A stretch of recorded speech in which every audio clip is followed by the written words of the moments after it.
ఇక్కడ తిలాపాపం తలా పిడికిడని ఇద్దరి లోపము ఉంది. ఒకటి గవర్నర్ల వ్యవస్థని మిస్యూజ్ చేయకూడదు. గవర్నర్ రాజ్యాంగపరమైనటువంటి రాష్ట్ర అధినేత. నా ప్రభుత్వం అని చెప్తాడు ఆయన స్పీచ్లో. అంటే ఇది బ్రిటిష్ వాళ్ళ నుంచి వచ్చిన దరిద్రం మనకి. బ్రిటిష్ వాళ్ళది ఇక్కడ ఎవరు వైస్రాయ్ ఉంటాడు, నడిపించేది అక్కడ ఉన్నటువంటి రాణి లేదా రాజు. అందుకని నా ప్రభుత్వమే మాట్లాడతారు వాళ్ళు అప్పట్లో.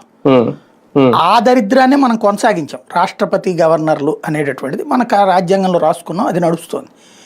పాలకుడు ఒరిజినల్గా రాజ్యాంగం ప్రకారం అయితే గవర్నర్లు రాష్ట్రపతులే, కానీ ప్రజల చేత ఎన్నికైన ప్రజాప్రతినిధులు మెయిన్ అన్నమాట, ముఖ్యమంత్రి వీళ్ళు.